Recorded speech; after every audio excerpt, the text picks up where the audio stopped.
तो जो CBT 1 है हमारे पास है वो सबसे ज़्यादा इंपॉर्टेंट है ना, क्योंकि CBT 1 ही हर्डल होता है, CBT 2 हमारे पास में उतना हर्डल नहीं होता है। क्यों नहीं होता बताएंगे। सबसे पहला हमारे पास में जो प्लान होता है गाइज वो क्या होता है आपके पास है, मेक अ स्टडी प्लान। और जो हमारे पास स्टडी प्लान बन रहा है तो यहाँ से आपको पता चल सकेगा कि आप जो पढ़ रहे हो वो आप कितना अच्छा पढ़ रहे हो और कितना आप अपने आप को सिंक कर पा रहे हो ना।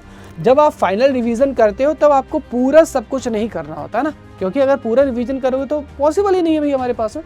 तो आपको हेलो इंजीनियर्स, स्वागत है सभी का इंजीनियर्स वाला में। आई एम अभिनेश, आप सभी का दोस्त। सबसे पहले आप सभी को नमस्कार।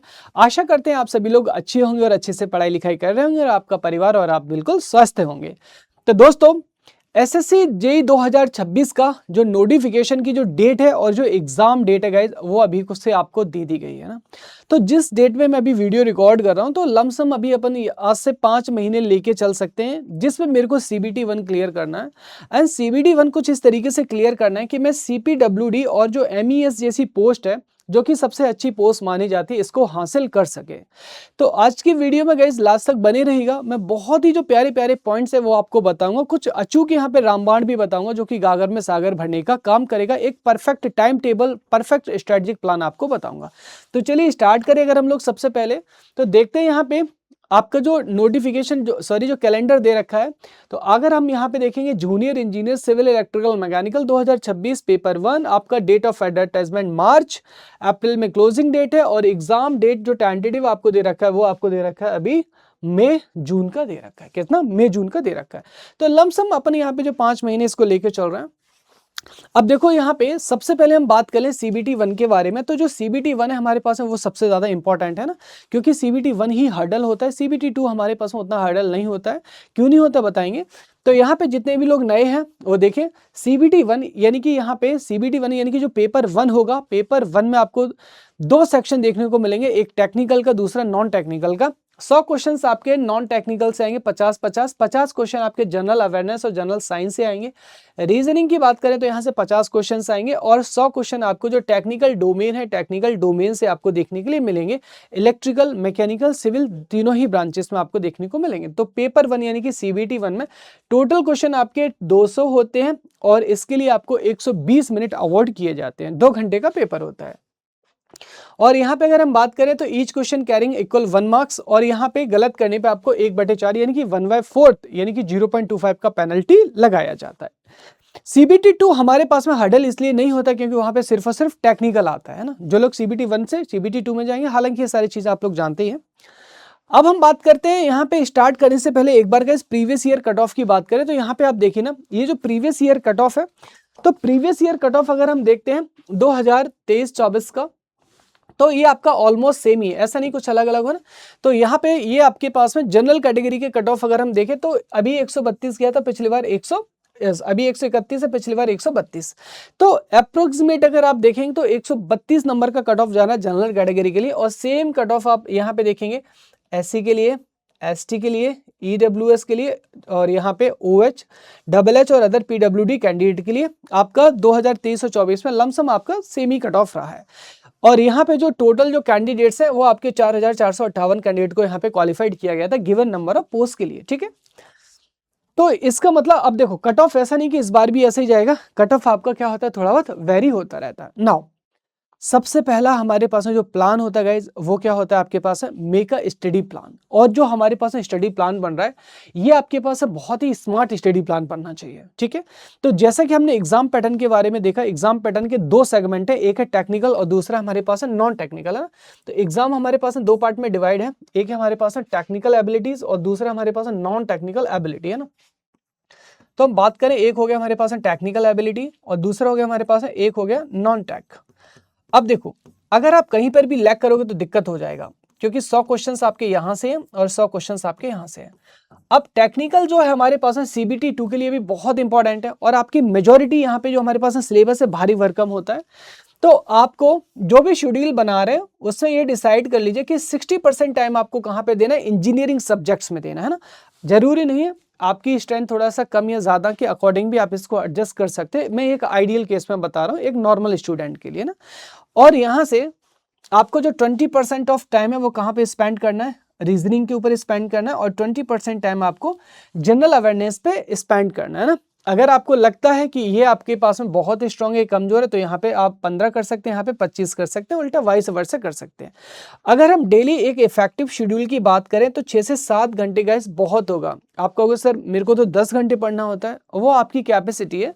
लेकिन अगर आप डेली कंसिस्टेंसी के साथ में कंसिस्टेंट होके अगर 6 से 7 घंटे पढ़ लेते हैं फोकस होके, है ना, थ्रू आउट द जर्नी, तो मैं आपको यहाँ पे 99% तक बोल सकता हूँ बिलीव के साथ में कि आप डेफिनेटली एग्जाम CBT 1 क्वालिफाई कर जाओगे यहाँ पे, ठीक है। तो इस तरीके से हमें जो CBT 1 है गाइस, CBT 1 पे जो तैयारी अपने को इस तरीके से स्टार्ट करनी है। देन अब जब हम स्टडी करेंगे गाइस तो हमें किस तरीके से स्टडी करनी है ना, सिलेबस वगैरह के ऊपर भी बात करेंगे। स्टडी हमें कैसे करनी है बहुत इंपॉर्टेंट है ना। सबसे पहले हम बात करें स्टेप नंबर 1 की, तो आपको कोई भी चीज रटनी नहीं है, आपको कॉन्सेप्ट क्लियर करने है ना, कॉन्सेप्ट क्लियर करने।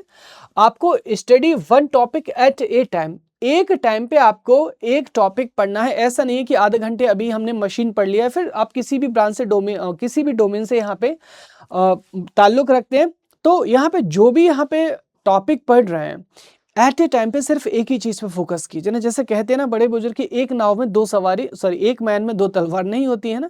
सेम एक टाइम पे हमें एक ही चीज के ऊपर फोकस करना है ना। तो study 1 topic at a time. Now understand why formula work, just not memorize. आपको क्या करना है, जब भी क्वेश्चन कर रहे हैं, स्पेशली न्यूमेरिकल कर रहे हो, आप सबसे पहले डेटा रखो, यहाँ पे डेटा रखिए। डेटा के बाद में आप जो फॉर्मूला है गाइस, यहाँ पे फॉर्मूला अप्लाई करो, फॉर्मूला से अप्लाई करो ना। और यहाँ पे देखिएगा कि किस तरीके से ये वर्क कर रहा है, क्या डेटा गिवन है और क्या हमें रिक्वायरमेंट है। एक बहुत ही अच्छा स्टेप होता है न्यूमेरिक एक्यूरेसी को बढ़ाने का। देन इसकी बात करें, साथ ही साथ में गाइस यहाँ पे शॉर्ट नोट्स और फॉर्मूला शीट ये जरूर बनाते चलें साथ साथ में, है ना। ये बहुत एग्जाम टाइम पे बहुत ज्यादा इफेक्टिव होते हैं। वैसे तो हम लोग आपको प्रोवाइड कराते हैं, लेकिन खुद की लिखी हुई चीज आपको ज्यादा समझ में आती है। तो एट ए टाइम यहाँ पे आपको शॉर्ट नोट और फॉर्मूला शीट जरूर आपने बना लेनी है, ठीक है।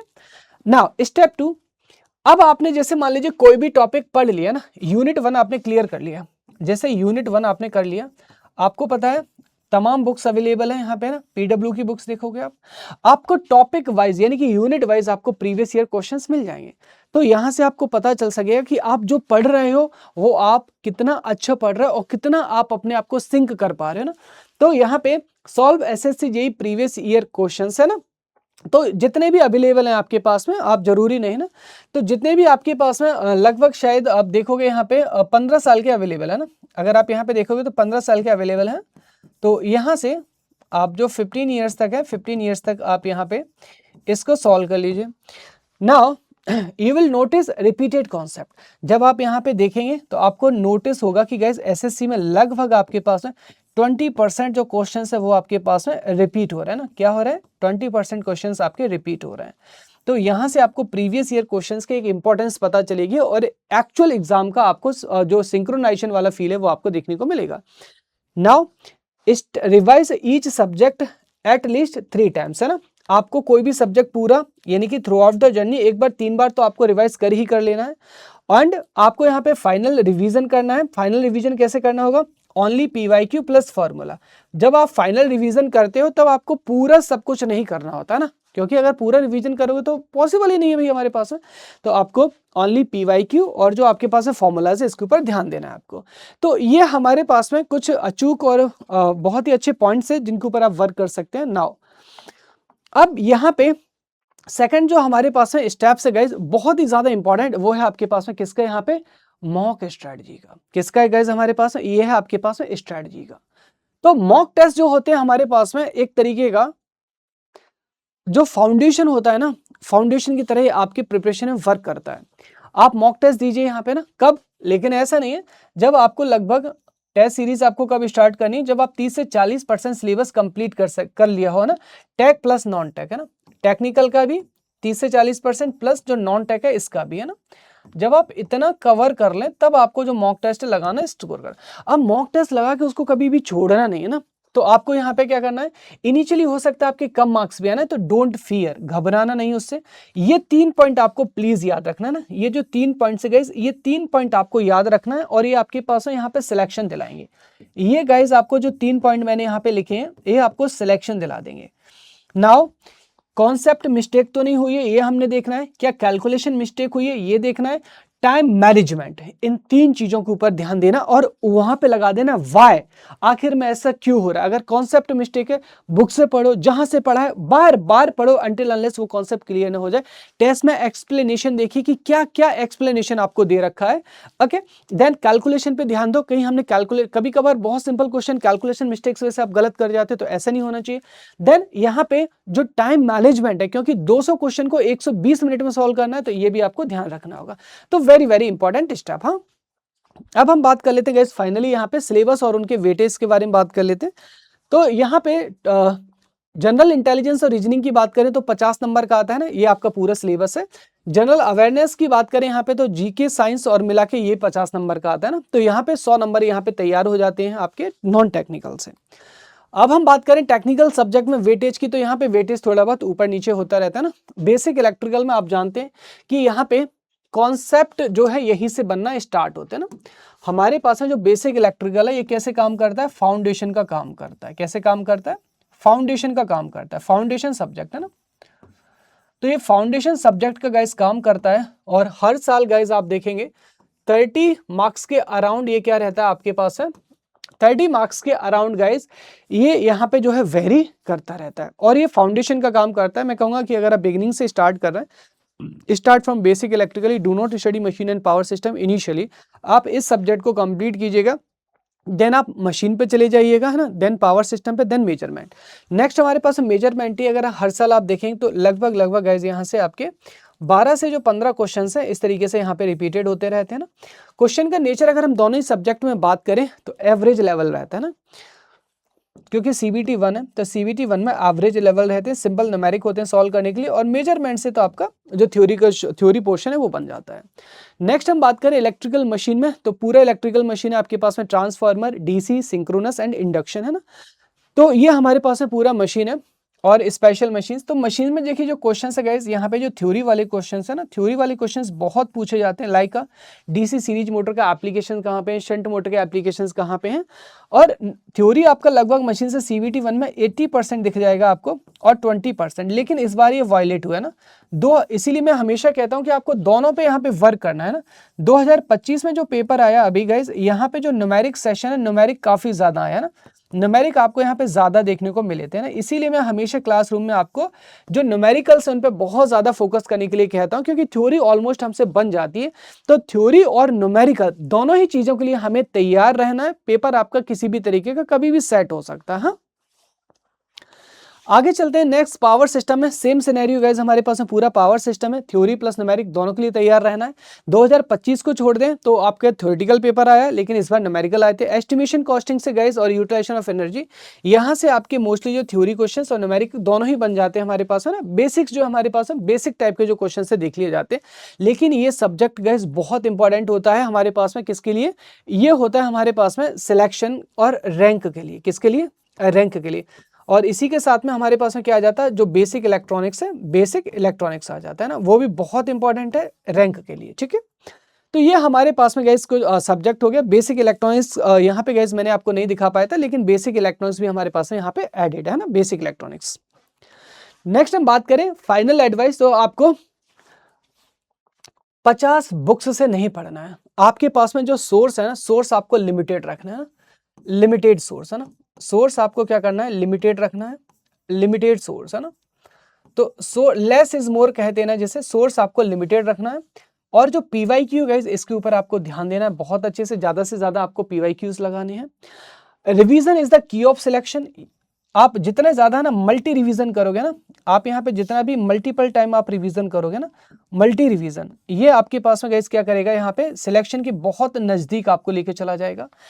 पहले आपको एक्यूरेसी पे ध्यान देना है, उसके बाद आपको जो स्पीड है, देन आपको स्पीड पे ध्यान देना है। तो ये गाइस कुछ आपके पॉइंट्स थे जो कि CBT 1 के लिए आपके लिए कारगर साबित होंगे।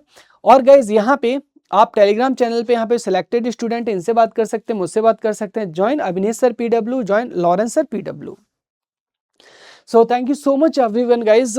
आई होप गाइस जो सेशन है काफी काम कर रहा होगा और कुछ आपको अच्छी बातें बताई मैंने। तो लग जाइए गाइज, वेट मत कीजिएगा ना, अब बहुत अच्छे से तैयारी स्टार्ट कीजिए, क्योंकि टाइम ऐसा है नहीं, देखते देखते है ना, जनवरी आ गया, फरवरी आपका चला जाएगा, देखते देखते मई जून भी आ जाएगा। तो डोंट वेट फॉर एनीथिंग, किसी भी चीज का वेट मत कीजिएगा। Thank you so much everyone and all the best.